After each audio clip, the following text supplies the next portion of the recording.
बिस्मिल्लाहिर्रहमानिर्रहीम। कैसे हैं भैया आप लोग? रटना नहीं है, समझना है। Syntax book board first year chemistry, new book stoichiometry, chapter number 1। 14 parts इसके हो चुके हैं, 15वां पार्ट इसका करने जा रहे हैं। सॉरी मैं थोड़ा लेट हो गया, कुछ डोमेस्टिक इश्यूज़ थे। अब आगे चलते हैं ज़रा जल्दी से एक्सरसाइज की तरफ। बुक आ चुकी है मार्केट में, बुक ले लें। अगर नहीं लिए तो PDF खोल लें और उसका पेज नंबर 15 खोल लें। आपको MCQs नज़र आ रहे होंगे। कॉपी पेन से ले लीजिए, लेक्चर को नोट करना है और आपने मुस्कुराते रहना है। MCQs इसके फुल वर्ड पहले बता दूं आपको। Multiple choice questions. क्या मतलब हुआ इसका?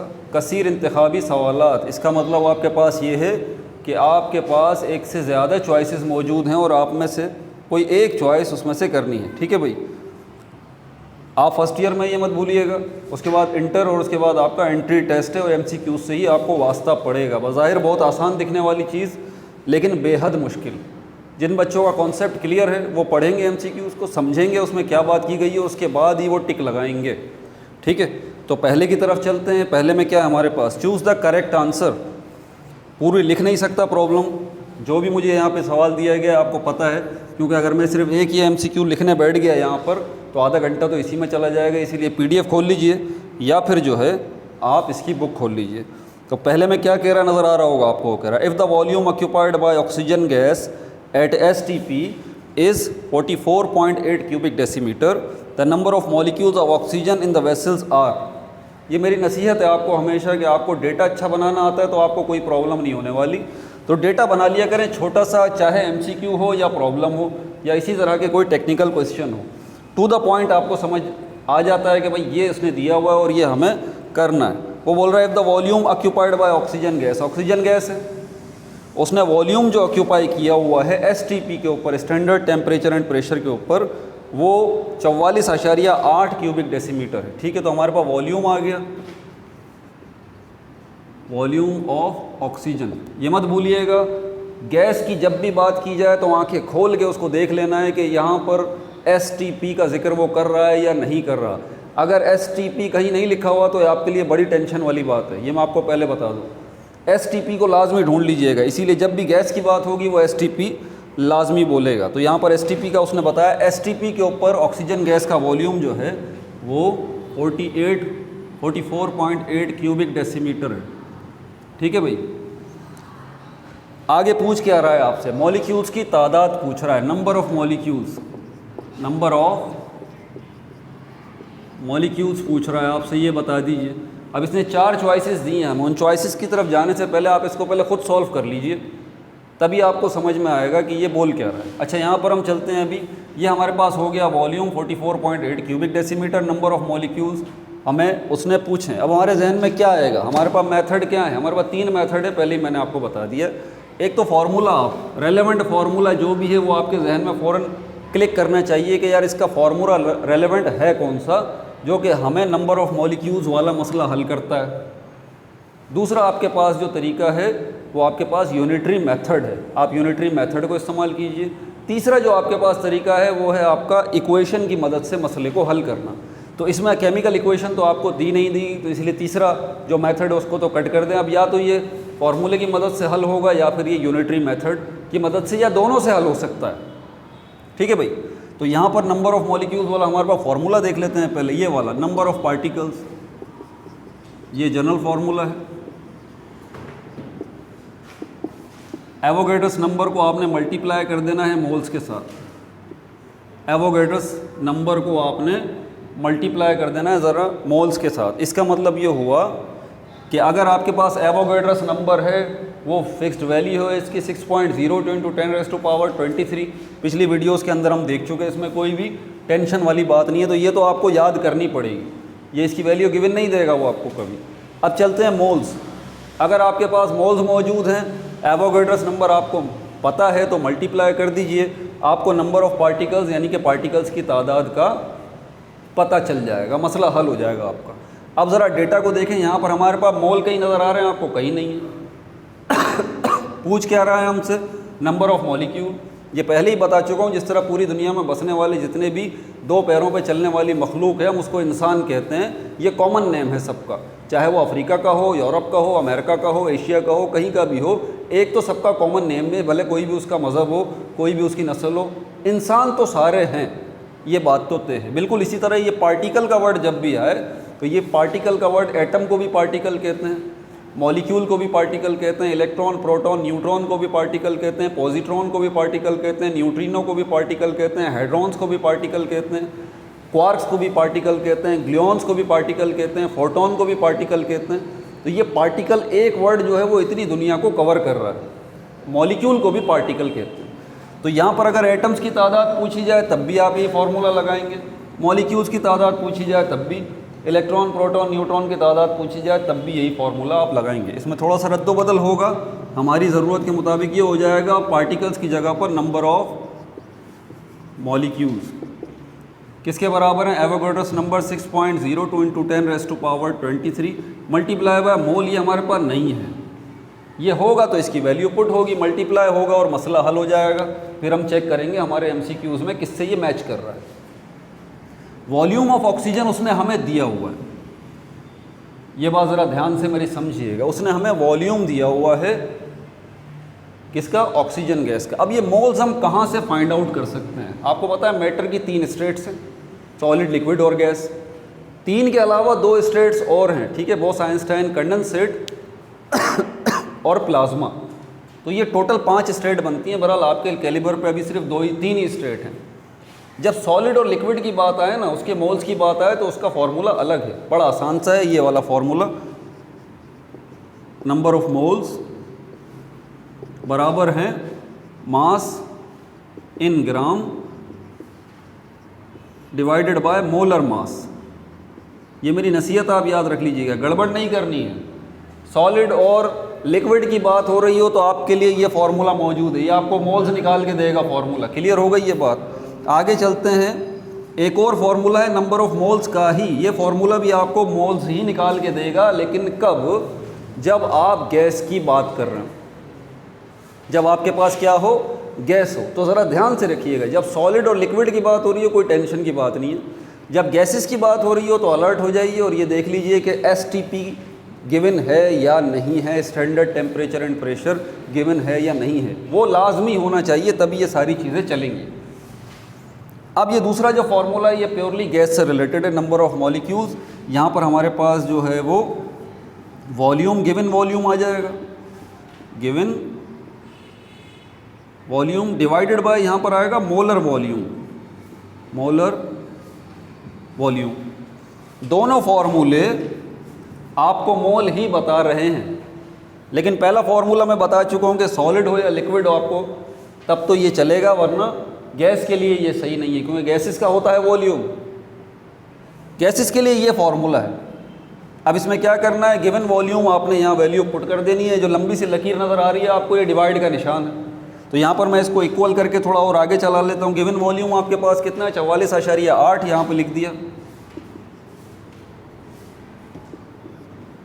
अब ज़रा ध्यान से सुनिएगा, अगर STP की बात हो रही है तो अंडरस्टूड है मोलर वॉल्यूम सारी गैसेस का 22.4 क्यूबिक डेसीमीटर है, 22.4 क्यूबिक डेसीमीटर।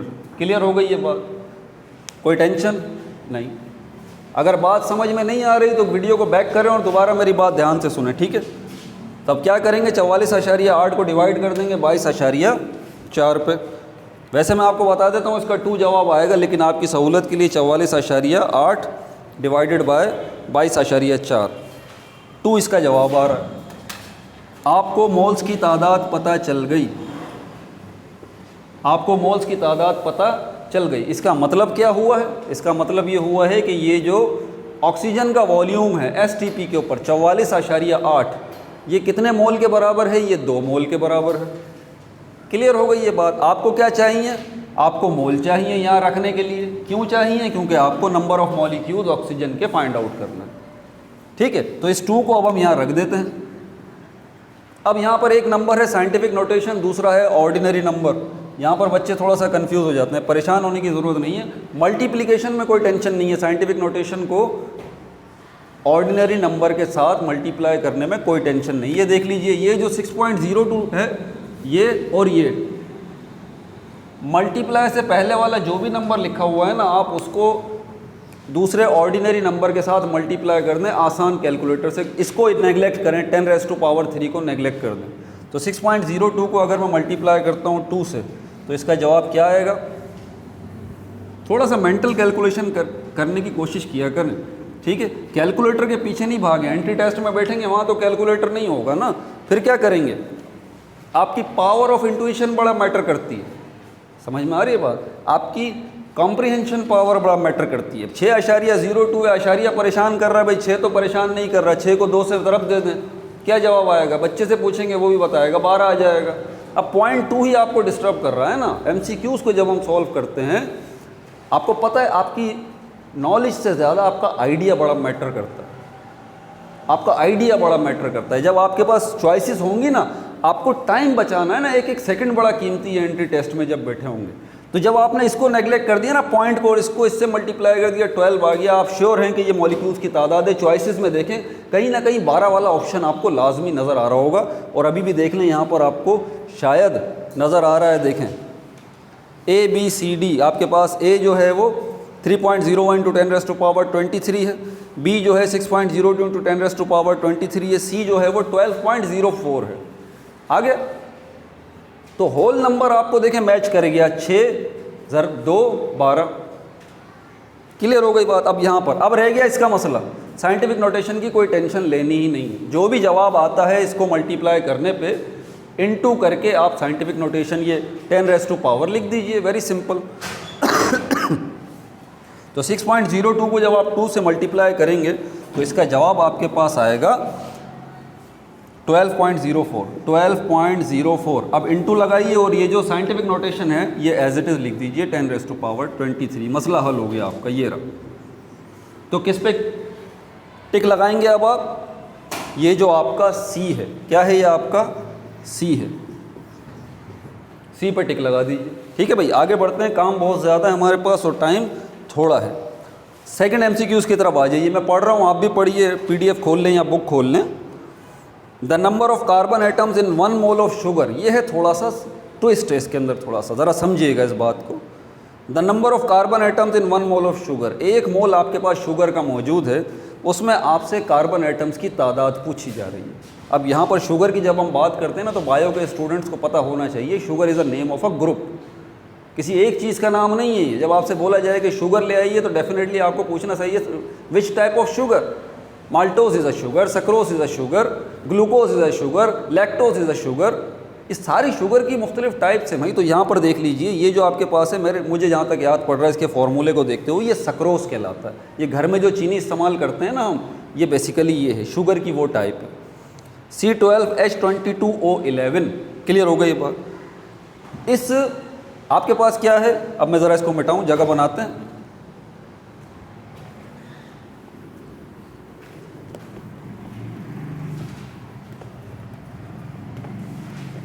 मैं चाह रहा हूं कि इसी एक वीडियो में आपके ये MCQs जो हैं वो कवर हो जाएं। ठीक है भाई, ये सेकंड MCQ क्या बोल रहा है इसके अंदर? The number of carbon atoms in 1 mole of sugar are approximately. एक एक वर्ड बड़ा कैलकुलेट होता है MCQs में, ज़रा ध्यान से पढ़ा कीजिए। बोल रहा है अप्रोक्सीमेटली मतलब अंदाज़न, ठीक ठीक, 100% बात नहीं कर रहा वो आपसे, बोल रहा है लगभग ये होना चाहिए क्या, कार्बन एटम्स की तादाद। तो वो आपसे ये पूछ रहा है नंबर ऑफ कार्बन एटम्स पूछ रहा है आपसे, नंबर ऑफ कार्बन एटम्स। लेकिन किसके अंदर? आपके पास क्या है? आपके पास है 1 मोल शुगर का, 1 मोल ऑफ शुगर। शुगर की कौन सी टाइप इसने दी है? ये C12H22O11, C12H22O11, ये 1 मोल है आपके पास। अब ये मोल है ना, ये बड़ा डिस्टर्बिंग है। मैंने पहले 12 वीडियोस बना चुका हूँ भाई, देख लीजिए। अगर बेसिक कमज़ोर है, इसी वीडियो के नीचे आपको पिक्चर नज़र आ रही है, लोगो नज़र आ रहा है चैनल का, क्लिक करें, पेज खुल जाएगा, प्लेलिस्ट नज़र आ जाएगी, प्लेलिस्ट में जाएं, मोल के नाम से प्लेलिस्ट बनाई हुई है, 12 वीडियोस हैं यार। कोई आसान कॉन्सेप्ट थोड़ी ना है कि आपको चलते फिरते समझा दूंगा, बड़ा सर दर्द है। अब यहाँ पर इसको ज़रा देखिए, एक दुनिया डिपेंड करती है केमिस्ट्री की इसके ऊपर, मोल के ऊपर। अच्छे अच्छों के सर पे से गुजर जाता है भाई, मेहनत करनी पड़ेगी।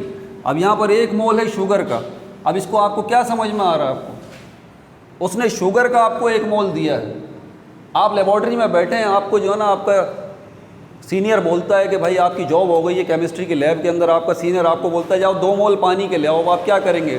पेपर उठाएंगे, कैलकुलेशन करेंगे, 2 मोल पानी के उठा के लेके आओ। लैब में आप क्या करेंगे? तोलेंगे ना, तराजू चाहिए, किसी तराजू में तोलने के लिए आपको बट्टे चाहिए, वेट के ऊपर कहीं लिखा होता है 2 मोल का बट्टा है, ये 3 मोल का बट्टा है, कहीं देखा है ज़िंदगी में? नहीं देखा भाई। वहाँ तो किलो लिखा होगा, और लैब में तो किलो वाले बट्टे होते ही नहीं है, वेट होते नहीं है, ग्राम वाले होते हैं।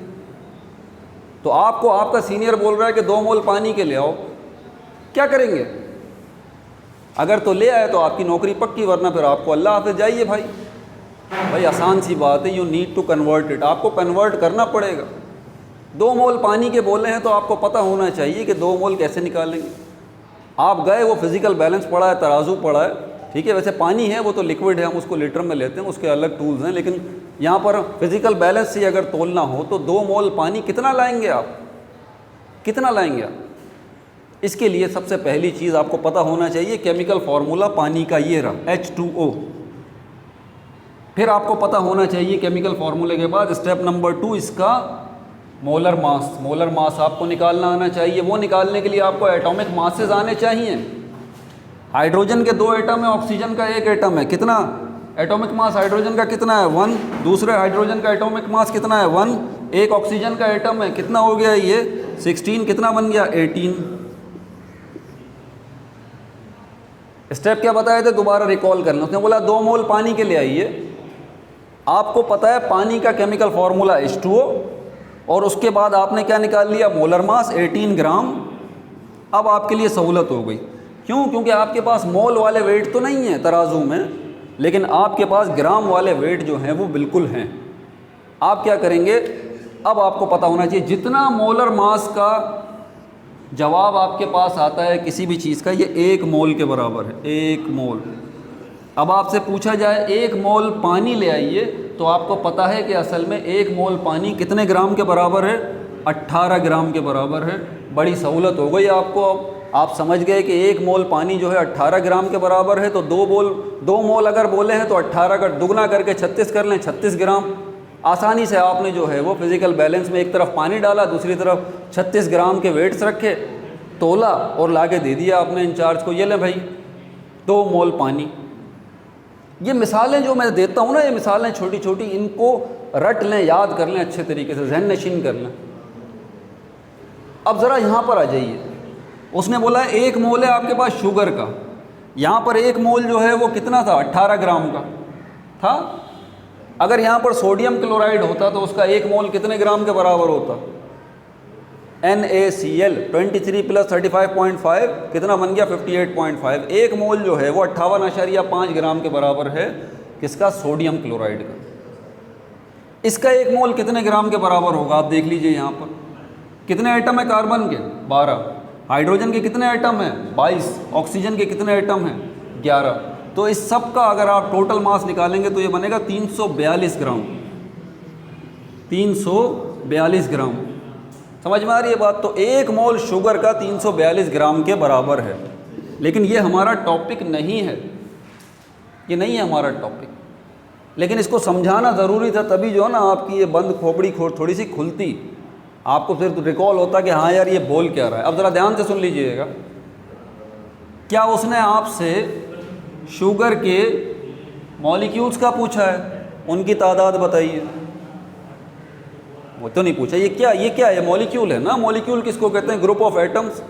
ये ग्रुप है एटम्स का, ये ग्रुप है एटम्स का, इसीलिए इसको मॉलिक्यूल कहेंगे। तो इस मॉलिक्यूल के अंदर कितने एटम हैं? 12 एटम कार्बन के हैं, 22 एटम हाइड्रोजन के हैं और 11 एटम ऑक्सीजन के हैं। मेरी बात ज़रा ध्यान से सुनिएगा। उसने इसके अंदर आपसे पूछा है कि कार्बन के एटम्स की तादाद बताइए सिर्फ। समझ में आ गई बात आपको? ना तो उसने आपसे हाइड्रोजन के एटम्स की तादाद पूछी है, ना तो उसने आपसे ऑक्सीजन के एटम्स की तादाद पूछी है। इसके अंदर उसने आपसे पूछा है कि भाई कार्बन के एटम्स की तादाद बता दो। तो ये तो बड़ा आसान है, केमिकल फार्मूला नज़र भी आ रहा है, दिया हुआ है ना उसने, ये रहा, तो इसमें क्लियरली नज़र आ रहा है 12 एटम, तो ये 12 इसका जवाब हो गया। ये लो, आसान है ना, क्या मुश्किल है। उसने बोला भाई इस मॉलिक्यूल के अंदर जो है वो आप कार्बन के 12 एटम्स की तादाद बता दीजिए, कार्बन के एटम्स की तादाद बता दीजिए, ये लिखा हुआ नज़र आ रहा है, कोई परेशानी? लेकिन प्रॉब्लम यही तो है,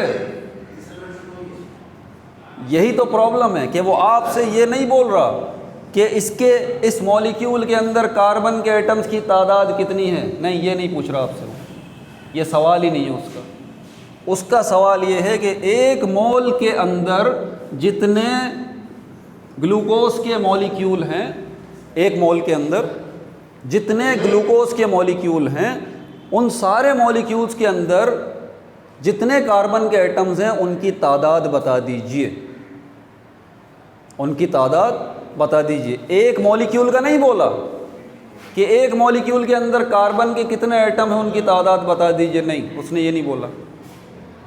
उसने बोला है एक मोल के अंदर कितने होंगे। क्लियर हो गई ये बात? हाँ, अब ये तो बात समझ में आ गई कि एक मॉलिक्यूल का उसने नहीं बोला, वरना कोई मसला थोड़ी था, नज़र आ रहा है हमें, वरना कोई मसला थोड़ी था, नज़र आ रहा है 12 एटम। उसने बोला है एक मोल के अंदर बताइए। अब यहाँ प्रॉब्लम हो गई थोड़ी सी कि एक मोल के अंदर, अब मैं एक छोटी सी मिसाल देके आपको समझाता हूँ। आपके सामने अगर मैंगो के बॉक्सेस मौजूद हैं, ठीक है, एक बॉक्स के अंदर जो है वो 5 मैंगो हैं या 6 मैंगो लगा लीजिए, एक बॉक्स है ये, एक बॉक्स, इसमें 6 मैंगोज़ हैं, ठीक है, एक बॉक्स है उसमें 6 मैंगोज़ हैं। अब अगर ऐसा ही एक और बॉक्स हो तो मैं आप कितने मैंगोज़ हो जाएंगे टोटल? बड़ा आसान है, बच्चे से ही पूछेंगे, वो बोलेगा 12 मैंगोज़ हो जाएंगे। अगर मैं कहूँ 3 बॉक्सेस रख देंगे तो आप कहेंगे कितने मैंगोज़ हो गए टोटल? 6 6 6 18 मैंगोज़ हो गए। अगर 4 बॉक्सेस होंगे तो 24 मैंगोज़ हो जाएंगे। अगर 5 बॉक्सेस होंगे तो 30 मैंगोज़ हो जाएंगे। 6 बॉक्सेस होंगे तो 36 मैंगोज़ हो जाएंगे। कोई टेंशन की बात ही नहीं है। लेकिन आप इंडिविजुअली, इसका एक और तरीका भी तो है ना, एक और तरीका भी तो, 5-6 बॉक्सेस तक तो बड़ा आसान मामला है, कोई परेशानी की बात नहीं है। आप 6 को प्लस कर रहे हैं। अगर ऐसे ही बॉक्सेस जिनमें हर बॉक्स में 6 मैंगो हैं 50 हो तो अब परेशानी हो जाएगी। अगर ऐसे ही बॉक्सेस 100 हो तो अब और परेशानी हो जाएगी। 200 हो तो और परेशानी हो जाएगी। 500 हो तो और परेशानी हो जाएगी। अब इसका हल क्या है? बड़ा आसान सा हल है। आपको एक बॉक्स का पता है कि भाई 6 मैंगो हैं, टोटल बॉक्सेस कितने हैं? 50 हैं। 6 को 50 से ज़रब दे दीजिए, मल्टीप्लाई कर दीजिए। एक बॉक्स में 6 मैंगो हैं, टोटल बॉक्सेस आपके पास कितने हैं? 50 हैं। हर बॉक्स के अंदर 6 ही मैंगो हैं, तो 6 को 50 से मल्टीप्लाई कर दीजिए। क्या जवाब आएगा आपके पास? 6 मल्टीप्लाई बाय 50, 300 मैंगोज़ टोटल हो गए आपके पास। 300 मैंगोज़ टोटल हो गए आपके पास। ये मिसाल समझ में आ गई? अगर ये मिसाल समझ में आ गई तो यहाँ पर ये बात भी समझ में आ जाएगी कि अगर आपको ये पता है कि एक मॉलिक्यूल के अंदर कार्बन के 12 एटम हैं, तो 2 मॉलिक्यूल होंगे तो कार्बन के कितने एटम हो जाएंगे? 12 को ज़रब कर दीजिए, 24 हो जाएंगे भाई। अगर 3 मॉलिक्यूल होंगे तो क्या होगा? फिर 12 + 12 + 12। अगर 4 मॉलिक्यूल होंगे तो क्या होगा? 12 + 12 + 12 + 12, यही करेंगे ना। 5 मॉलिक्यूल होंगे तो 6 मॉलिक्यूल होंगे तो 7 मॉलिक्यूल। अगर 50 मॉलिक्यूल होंगे तो क्या होगा? हाँ, अब परेशानी हो जाएगी। अब परेशानी हो, यहाँ भी तो हुई थी ना, 50 बॉक्सेस हुए थे मैंगोज़ के, तो total number of mangoes find out करने में परेशानी हो रही थी। 50 मॉलिक्यूल हो जाएंगे तो कार्बन के एटम्स की तादाद फाइंड आउट करने में टेंशन हो रही है ना।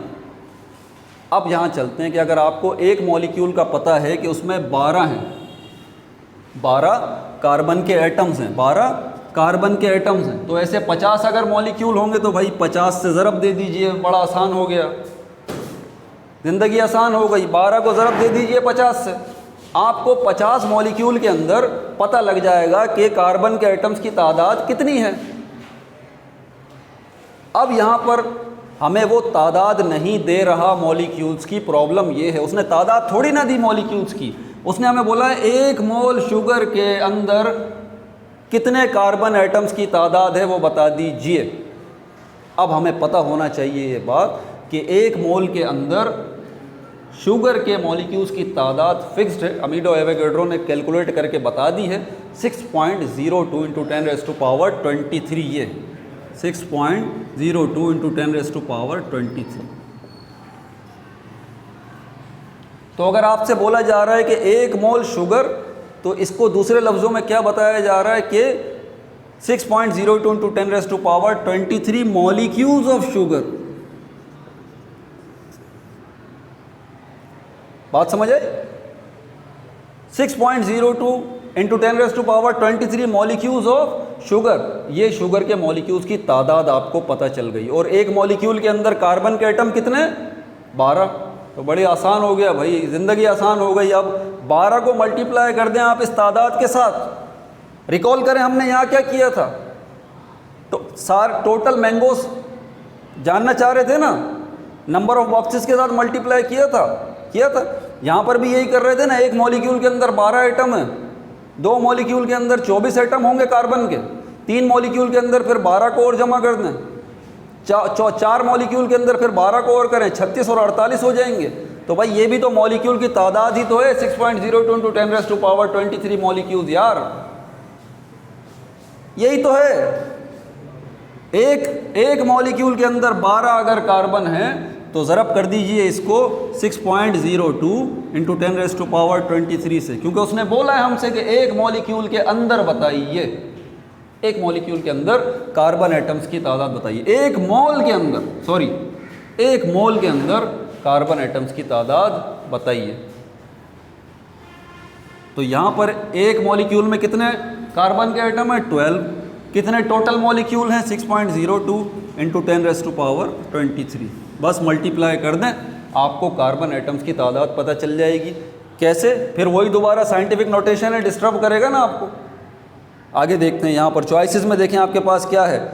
उसने अप्रोक्सीमेटली का वर्ड इस्तेमाल किया है, अंदाज़न ये होना चाहिए कार्बन एटम्स की तादाद। तो यहाँ पर मैंने आपको अभी एक ट्रिक बताई है छोटी सी, 0.02 को नेगलेक्ट करें आप, 6 को 12 से मल्टीप्लाई करेंगे, क्या बन जाएगा? 6 6 60, 6 12 72।